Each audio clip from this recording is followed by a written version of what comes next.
Okay, this is section 8.5, adding and subtracting rational polynomial expressions.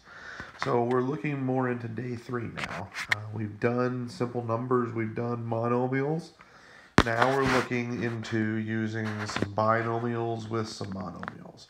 So just a kind of a reminder, as we go through and do these, I've kind of put the steps here for you that you can, again, write down in your notes, okay? Find common denominators first. You got to make sure before you can add and subtract, they got to have common denominators. If they already have common denominators, then you can skip to step 3, okay? If they don't have common denominators, you got to get common denominators. And then step 2 says multiply each fraction accordingly, okay? Just like we've been doing to make sure that the top and bottom end up being, evened out.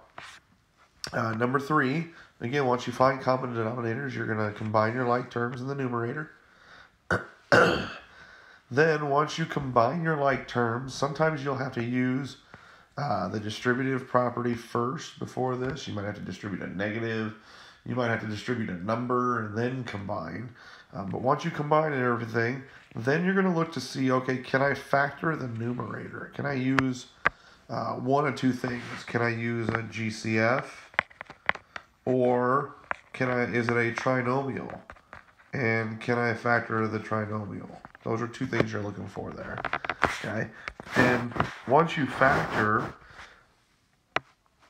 then you want to look to see, okay, is there anything possible that I could cancel in those problems? Okay? So these are kind of the 5 steps we've been living by here with adding and subtracting rational expressions. Okay, let's look here at the first example. Now, these examples are not in your notes, so you're going to have to write these down separately on inside of your notes or on a separate sheet of paper, kind of like you've been doing here. You'll notice that you see in problem number 1, are the denominators the same? They are. So because the denominators are the same, I don't have to find common denominators. So what I'm going to do now, since it's an addition symbol, since we're adding these two, I'm going to write this as one fraction. So 6n minus 2 plus an n and a minus 2 all over an n plus 5 and an n plus 6. Okay? Now, from here, I'm going to combine my like terms. I've got 6n and positive n. That's 7n. Then I have negative 2 and negative 2. Negative 2 and negative 2 is negative 4. And remember, the denominator does not change. Okay? Now, as I'm looking at this example here, I'm looking at this saying, okay, in the top, can I take out a GCF? Is there a number that goes into 7 and 4? No. Is there a variable in both of these? No. So because I can't do that, this right here is my final answer. Okay, so I've simplified number 1. This one's fairly, when I say it's easy, I mean that because it's got like denominators already, so there's not a ton of work to do on this one. Okay, number 2. Example number 2 here. Again, you need to write these ones down because you don't have these in your notes. But as you look here, you see that the denominators are exactly the same. So I can combine. But the one difference is this is a subtraction problem.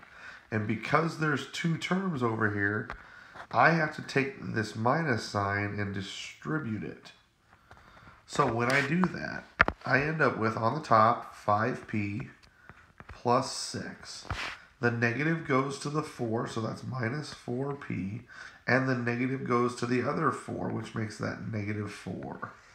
And this is going to be all over 5p parentheses p minus 4. The denominator doesn't change any. Okay, so now, once I've distributed that negative, now I can combine my like terms. Again, 5p and negative 4p. Well, 5p minus 4p is 1p.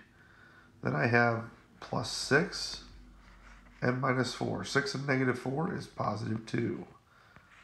And over the 5p and the p minus 4. Okay, now I look at the numerator and say, okay, is there anything I can take out GCF-wise here?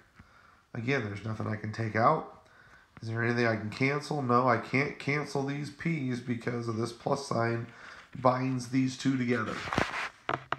Okay, so in this case, this is my final solution.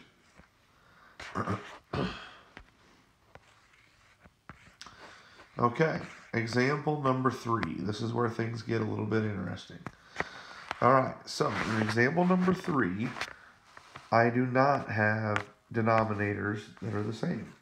Okay, so what I got to do is I'm going to take the two denominators and I'm going to multiply them together. That's going to be my common denominator. My common denominator on each one of these is going to be a 5v, v minus 2. So essentially, I'm taking the two denominators and really truly putting them together.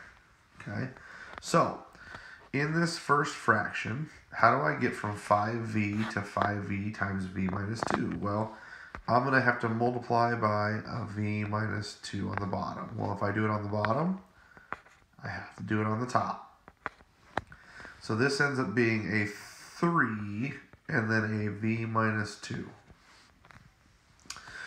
Okay, on this fraction, I have v minus 2. How do I get from this to that? Well, I got to multiply by 5v. So I'm going to multiply by 5v and 5v. And again, when I do that, I'm going to multiply 5v times everything, just like I multiplied 3 times everything. So this is going to be 5v squared plus 20v. Okay, now that I have common denominators, I'm going to go ahead and distribute this as well. So then I have 3v minus 6 plus 5v squared and plus 20v all over 5v and v minus 2. Okay, so now that I've distributed, I'm going to combine my like terms. So I've got a 3v, I've got a 20v. So, and what I'm going to do is I'm going to put this in order now from largest exponent to smallest exponent. So this guy's going to go first, then my v's, then my negative 6. So I'm just going to change the order here a little bit. 5v to the second.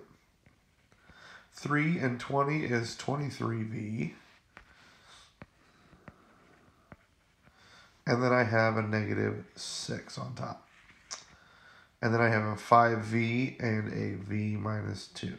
Okay, so now I've combined my like terms. Now what I have to check to see is, can I factor the top? Well, is there a number that goes into 5, 23, and 6? That answer is no, because 23 is a prime number. But you'll notice this is a trinomial. So what I have to see is, can I find factors of 30 that add to 23? So they multiply to be 30, but they add to be 23. Okay, well, factors of 30.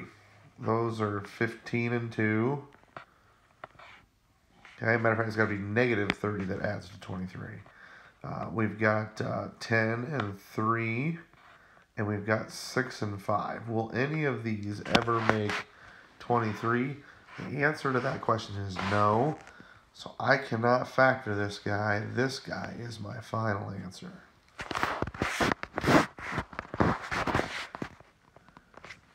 Okay, last example. Let's take a look here at example number 4. Okay, so one of the things that can really help you is to see, can I simplify something from the beginning? So like, if I take the fraction on the left side, you notice these 3's are separated. This 3 right here, I'm going to cancel that 3 with that 3. So really, this is v over v minus 1. Minus.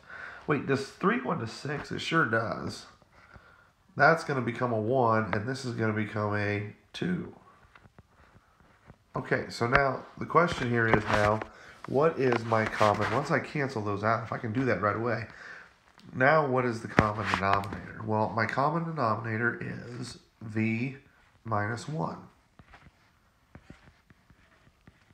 Or if you wanted to put a 1 in front, you could do that. But that isn't going to change anything, not by multiplying by 1. So this first fraction, I'm not going to change anything because I have v minus 1 on the top or on the bottom already.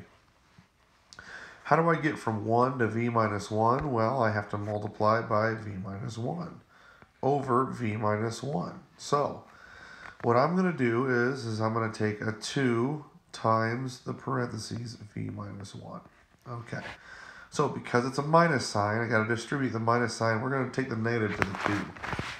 So what's going to happen here is I have a v minus 2 times parentheses v minus 1 all over v minus 1. Okay, so I got to take this negative 2 and I got to distribute it. So it's v minus 2v and plus 2 all over v minus 1. And now I'm going to combine these v's.